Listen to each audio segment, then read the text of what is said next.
क्रमांक 3 अध्यक्ष महाराज वितरित केल्याप्रमाणे अध्यक्ष महोदय, पुणे शहरामध्ये पुणे शहर हे विद्येचं माहेरघर आहे.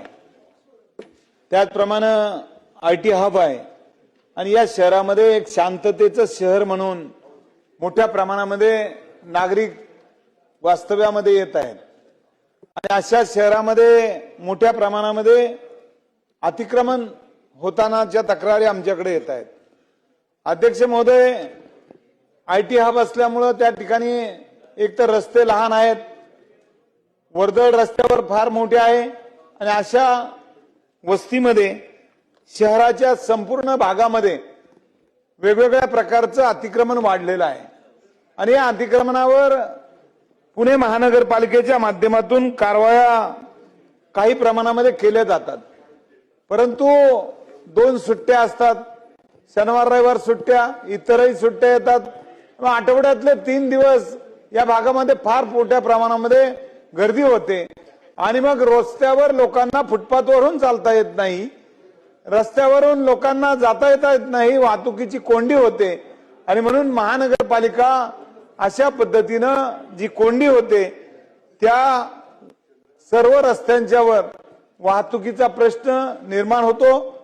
तो दूर करण्यासाठी जे जे काही स्टॉल रस्त्यावर दिलेले आहेत ते स्टॉल ओपन पीस मध्ये किंवा मोकळ्या जागेवर, शासकीय जागेवर स्थलांतरित करतील का आणि त्या रस्त्यावर होणारा अतिक्रमण दूर करतील का.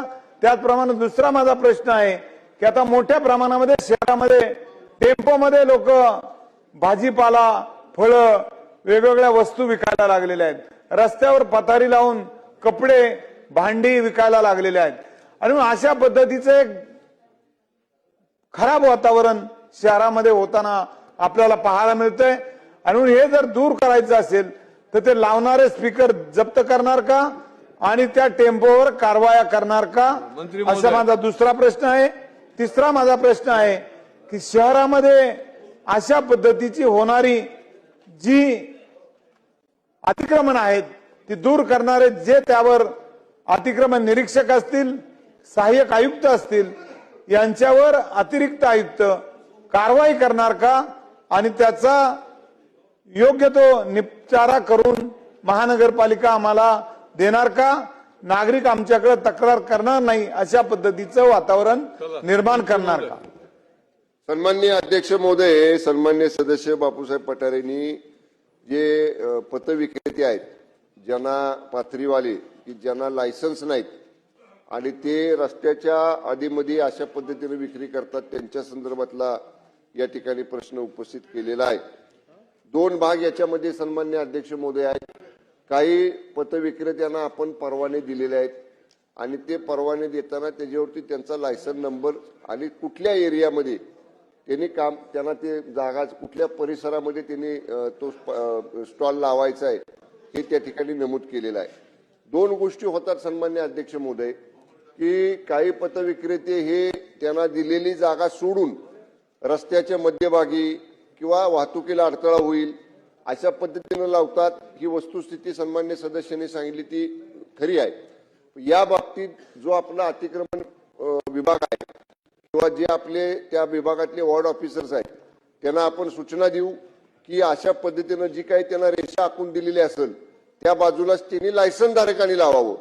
जे बिगर लायसनधारक आहेत त्यांच्यावर तर निश्चितपणे कडक कारवाई केलीच पाहिजे, कारण शेवटी त्याचा त्रास वाहतुकीला होतो, वाहतूक कोंडी होण्यामुळे होतो. बऱ्याचदा अपघातामध्ये सुद्धा त्याचं प्रमाण, अपघातामध्ये सुद्धा ते एक कारण ठरू शकतं. तर या संदर्भामध्ये सुद्धा पुणे महानगरपालिका आयुक्तांना अशा पद्धतीच्या सूचना आजच दिल्या जातील.